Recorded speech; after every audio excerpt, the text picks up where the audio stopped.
आनंद लेते हैं। एक बार आनंद की आदत हो जाए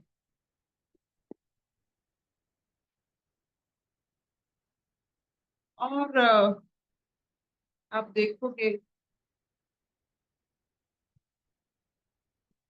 जहाँ मधु होता है उसी फूल पर कमर मंडराता है। जब आप जानोगे आप ही वैसा ही फूल हो जिसमें मधु भरी पड़ी है, खुद को जानने के लिए खुद पर मंडराओगे। इसके कारण पूरा अखंड ब्रह्मांड के सत्य को आप जान। इसी स्थिति से हम आगे जाते हैं। वैशाली जी।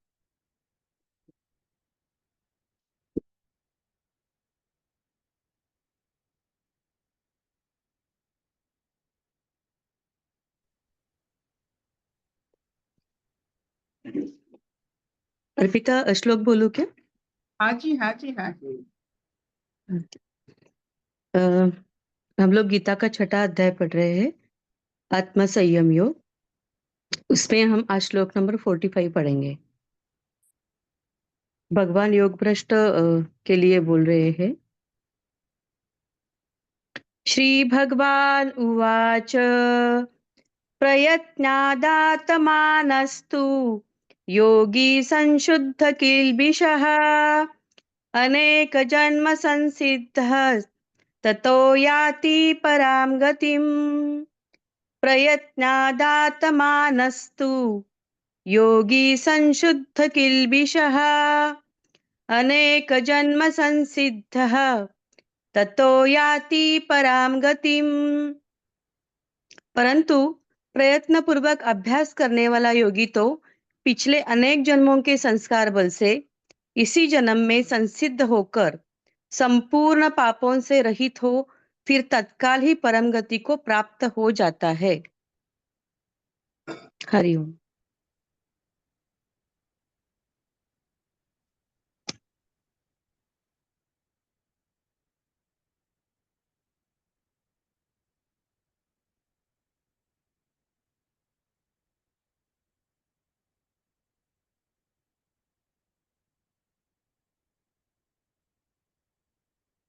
एक तो दिन में कोई ना ज्ञान प्राप्त कर सकता है ना धन प्राप्त कर सकता। तो अभ्यास और साधना से आप ज्ञान भी प्राप्त करते हो, धन भी प्राप्त करते। प्राप्ति के लिए समय चाहिए, अभ्यास चाहिए।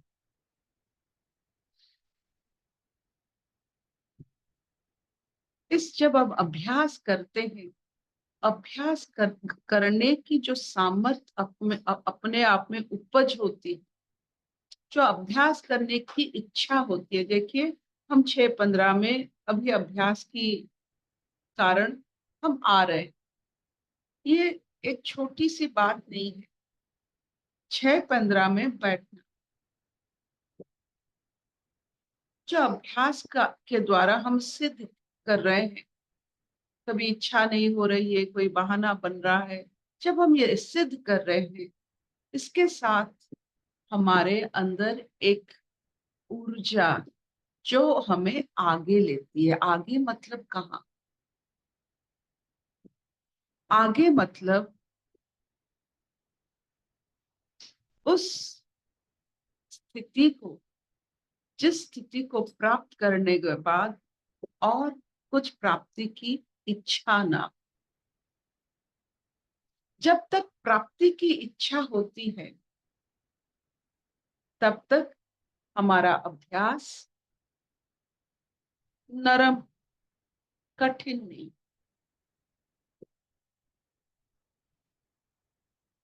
आप देखोगे बहुत सारे लोग जो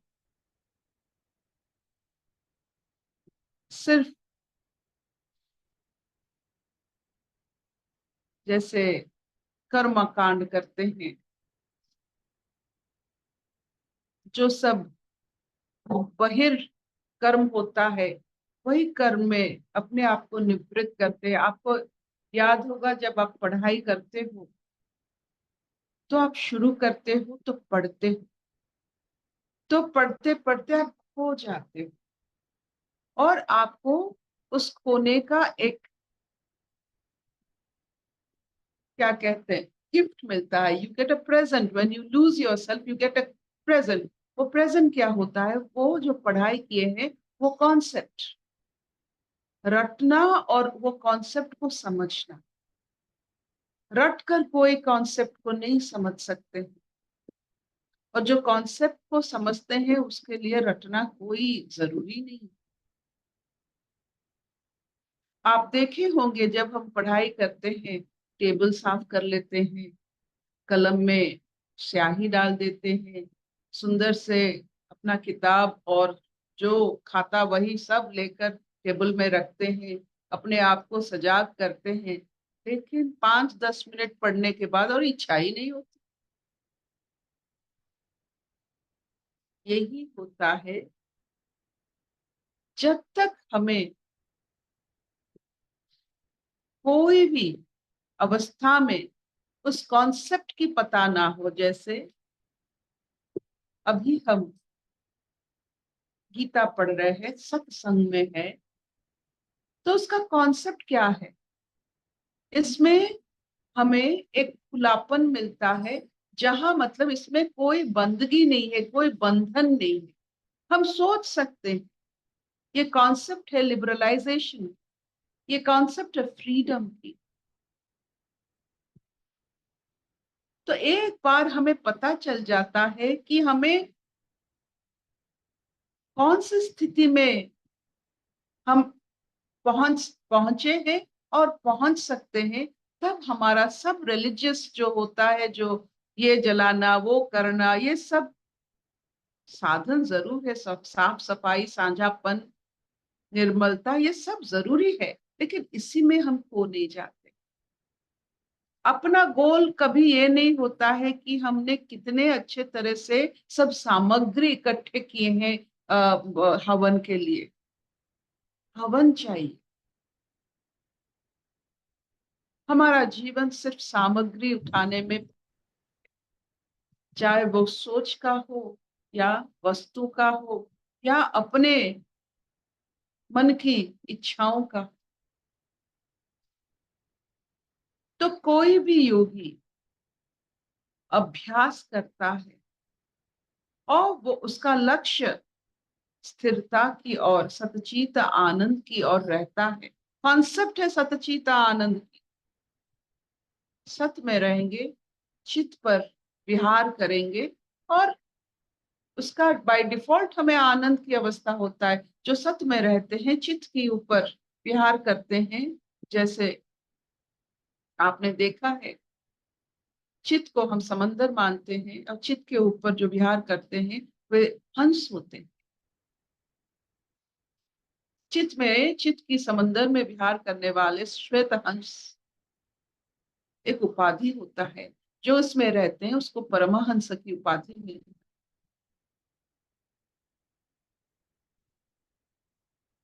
ये जो परमहंस होते हैं वो सब जानते हैं, संसार भी जानते हैं, कर्मकांड भी जानते हैं, लेकिन उनका लक्ष्य सिर्फ सतचित आनंद रहता है। ये जो हमारे चारों तरफ की जितने सारे सामग्रियां हैं, जो हमें वहां तक लेने की, हर सामग्री को आपको सच्चिद आनंद के साथ जुड़ा हुआ है। हर सामग्री, कोई विपक्ष नहीं है सच्चित आनंद की। सब सच्चित आनंद की विपरीत कुछ हो सकता है, सतचित आनंद का कोई विपरीत नहीं है। एक ऐसी अवस्था जिसका कोई विपरीत नहीं है। आप चाहो ना चाहो, आपको वहां आना है। समय आप कितना अभ्यास आप कितना करते हो, यह आपकी सोच पर और आपकी काबिलियत पर और आपकी लक्ष्य पर निर्भर करता है। आपने छोटे मोटे कुत्ते जो जिसको हम ट्रेन करते हैं, आपने देखा है, हम न्यूज़पेपर फेंकते हैं, वो न्यूज़पेपर लाके देता है। कभी कभी ऐसा होता है जब वो जाता है थोड़ा बहक जाता है, यहाँ एक हड्डी पड़ी है, वहां एक डॉल पड़ा है, एक झुनझुना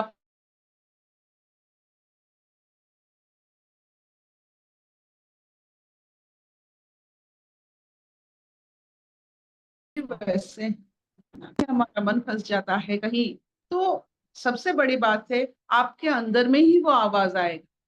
कोई आपको आवाज दे ना दे, समय और ईश्वर की जो हमारे ऊपर श्रद्धा है, हम ईश्वर के अंश है, तो वो आवाज ही है। क्यों क्यों क्यों इतना समय इसमें बर्बाद करते हो जाके न्यूज़पेपर लेके?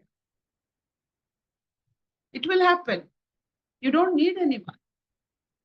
आप विश्वास रखो, आपकी जो अंदर की जो आवाज है वो ईश्वर की है, मालिक की है।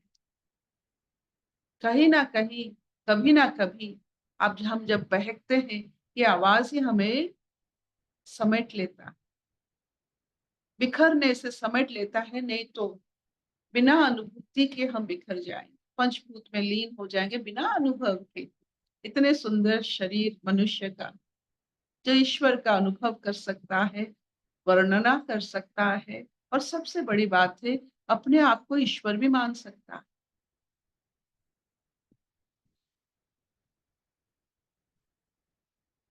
तो हे प्रेमियों,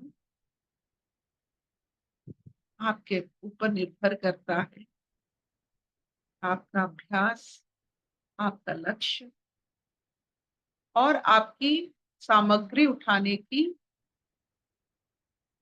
जो काबिलियत, क्या क्या लूं ताकि पहुंच सके। हम तो सामग्री की जरूरत है, खाना खाने की जरूरत है, ज्ञान की जरूरत है, सत्संग की जरूरत है। वो सामग्री आप क्या उठाते हो आपकी लक्ष्य तक पहुंचने में, ये आपकी प्रारब्ध है। जो देखिए, बहुत सारे लोगों को सत्य दिखता नहीं, सच्चाई अनुभव होती नहीं है, वो डिस्क्रिमिनेट नहीं कर पा रहे हैं क्योंकि उनमें वैराग्य नहीं, जाने की इच्छा नहीं। आपने एक कथा जरूर सुना होगा, एक बस में बहुत कोलाहल हो रहा है, बहुत किसी कारण बहुत उत्तेजना है, और सब सबके साथ बात कर रहे हैं, और किसी कारण एक मजले पर सब व्यस्त है, सिर्फ एक व्यक्ति। तो उनको पूछा गया, अरे सब तो लिप्त हो जा रहे हैं किसी बात पर, आप क्यों अकेले बैठे हो, आपका कौन कौन सा मत है? वो सिर्फ हंस के बताते हैं कि मुझे अगले पड़ाव में निकलना है, उतरना है, बस यहाँ से निकलना है, उतरना है, यही होता है। आप सुनो जानो, लेकिन उतरना तो, कितना समय आप बहस करोगे, कितना समय आप जो बदल जाएगा उसके बारे में सोचोगे? तो ये जो योग की अभ्यास, उतरना, निकलना, अपने आप को निवृत्त करना, ये सब योग की सामग्री है। योग नहीं है लेकिन सामग्री जरूर है। क्या इतना चलेगा? हाँ, हाँ Will this do? चलेगा। मौली जी, आप बहुत उदास है, क्या है?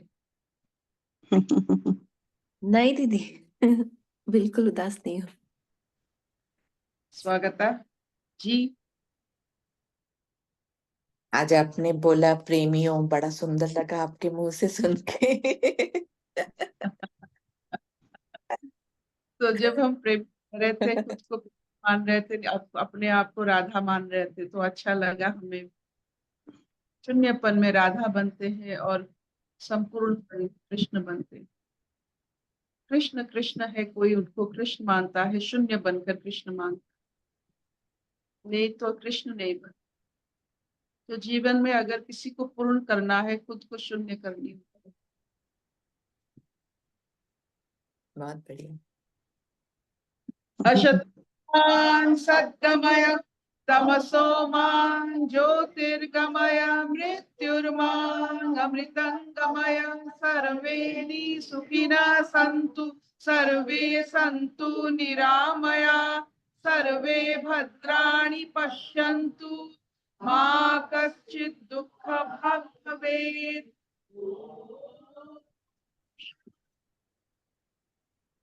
शांति शांति।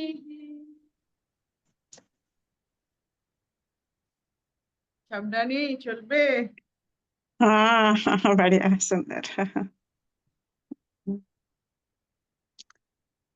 किसी का कुछ क्वेश्चन है पूछो। चली गई हो।